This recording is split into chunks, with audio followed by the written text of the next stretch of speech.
Prince and the Servants. Once there was a bad and jealous queen. She had a kind and beautiful daughter. Many princes from many countries wanted to marry the princess. The queen said to each prince, "Before you marry my daughter, you have to do something for me." And then she gave him an impossible job. When he couldn't do it, she said, "Now you will die." And her woodcutter cut off his head. "You will never marry," she said to her unhappy daughter, and she laughed. Prince Charles was the son of a poor king in a small country. He heard about the beautiful princess. He said to his father, "I want to marry her."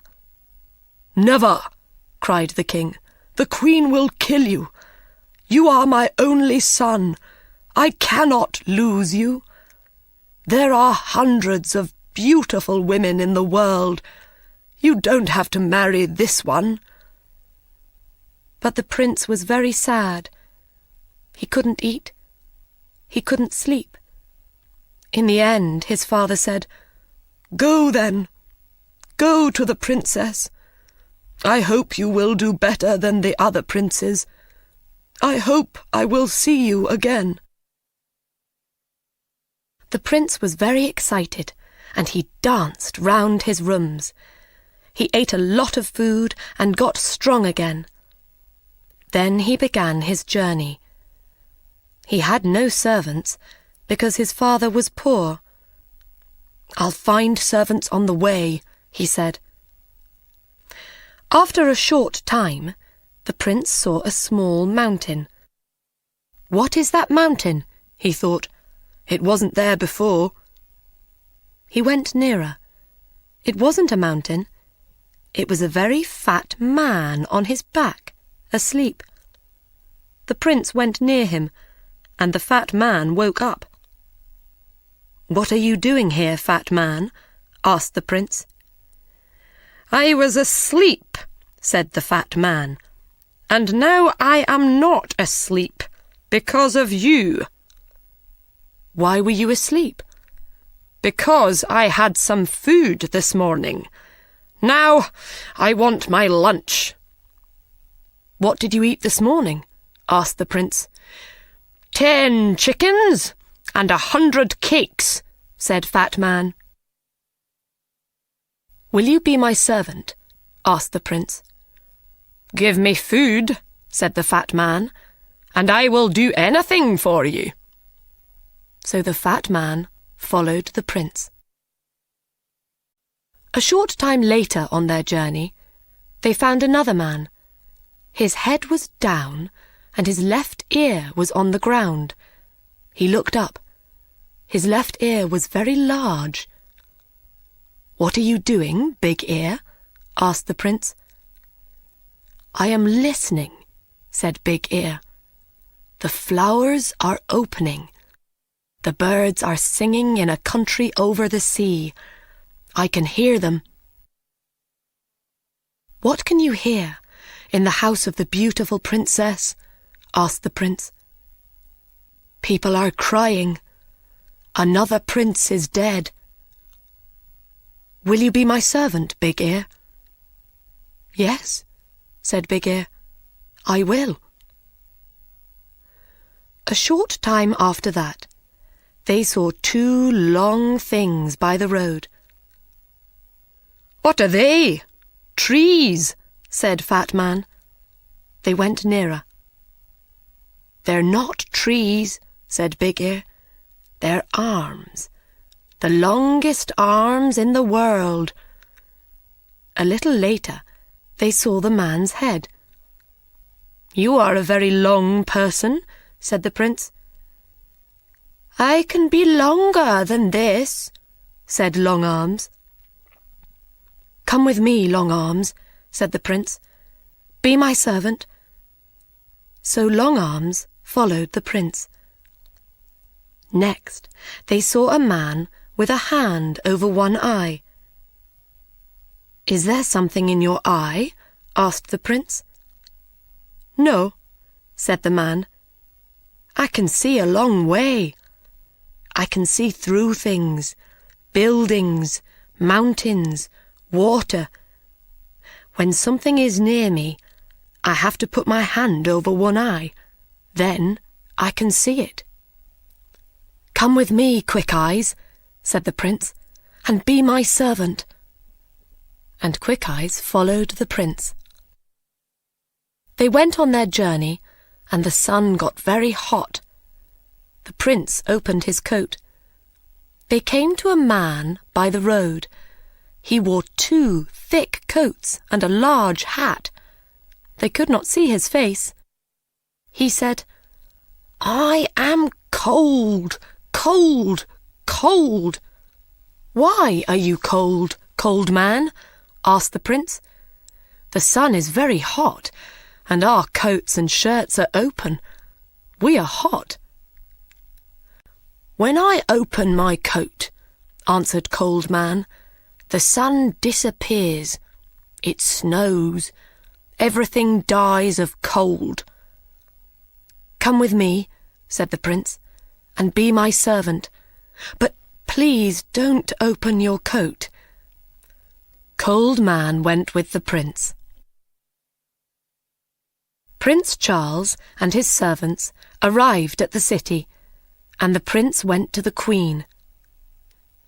"I want to marry the princess," he said. "What do I have to do?" The Queen answered, "You will have to do 3 things. Do them well. Then you can marry the princess." "What is the first thing?" asked the prince. "I have a beautiful blue jewel. Yesterday it fell into the river. Bring me the jewel before the sun goes down." The prince went back to his servants. "How can we find the jewel?" he asked them. Quick Eyes took his hand from his eye. "I will look for it." He went to the river.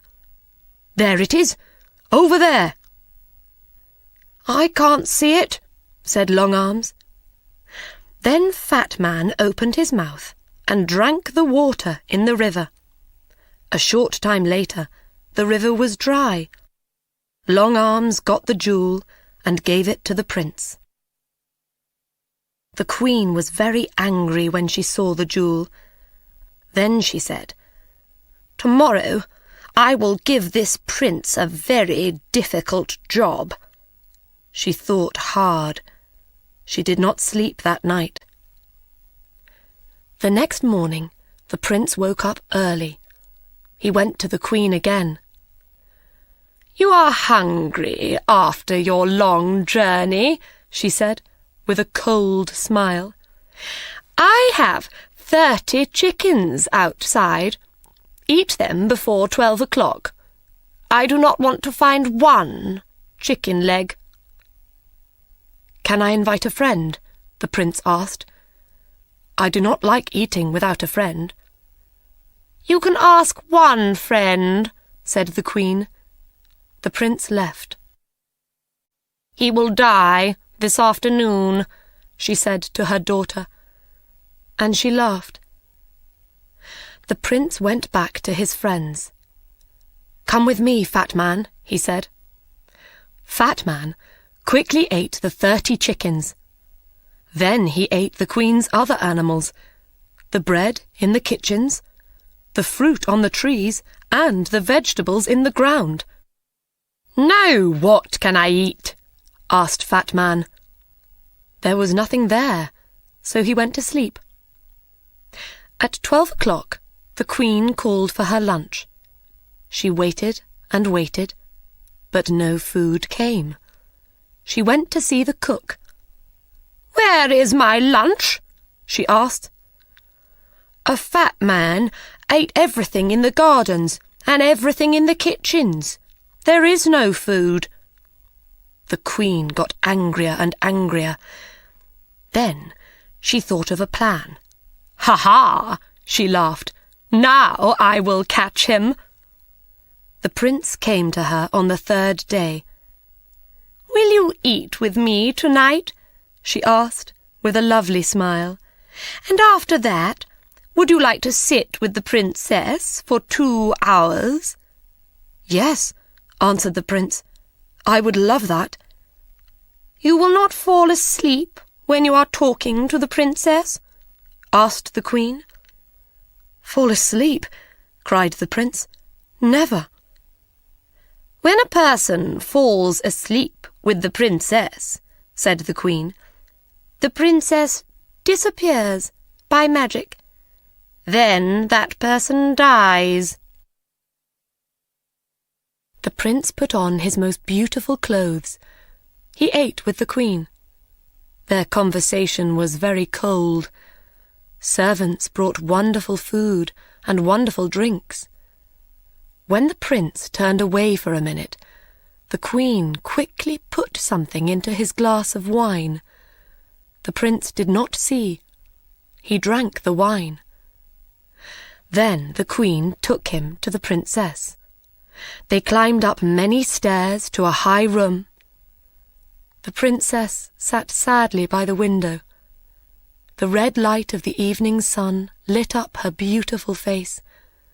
The river below, the flowers round the window, and her dress were the same colour.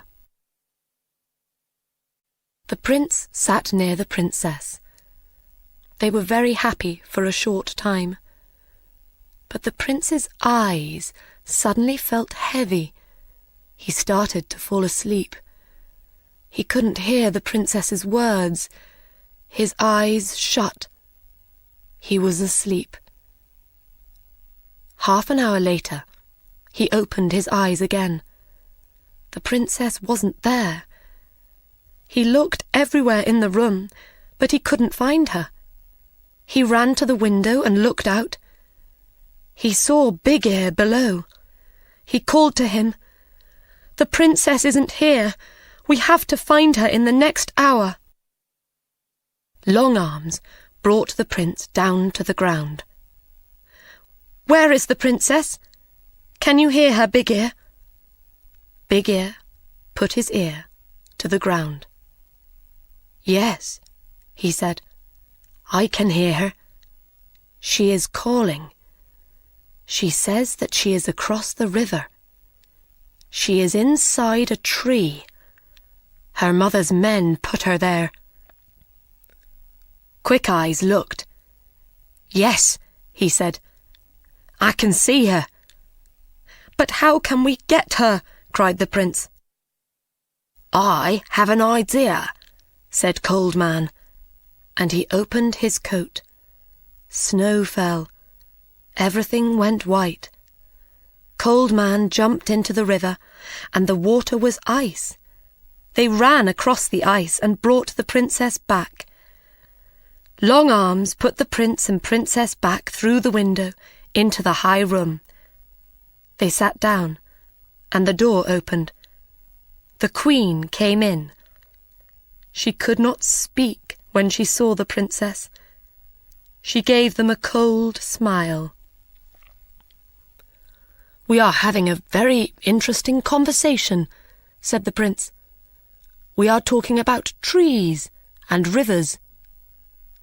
"Come with me," said the queen. "It is night. Your bedroom is ready. Your servants can sleep there too." The prince said good night to the princess, and he and his servants followed the queen. She took them to a big room. The queen shut the door. She ran to the cook and said, "Make a great fire under their room." After a short time, the room got very hot. The prince went to the door, but he couldn't open it. "I can hear a great fire below us," said Big Ear. "This is wonderful," said Cold Man. "I feel really warm for the first time in my life." "Open your coat, Cold Man," said the prince. When Cold Man opened his coat, the room got colder again. "That's better," they said. The Queen listened at the door. She heard them. She ran to the cook and said, "Make the fire hotter." Cold Man smiled. "I am warm again," he said. "They are cooking us," said the other servants. "Take off your coat," said the prince. The prince took Cold Man's coat away. "I am too cold," said Cold Man.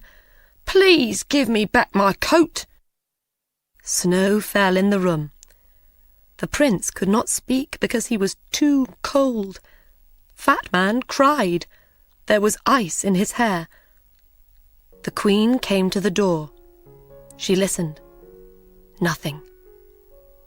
"They are dead now," she said. She opened the door. The prince and his servants ran out of the room. "Let's go and sit by a fire," said the prince. "My face and hands are blue with cold." The Queen could not win. She knew that now. So she left the country. The princess married the prince, and they lived happily. And the good servants lived with them.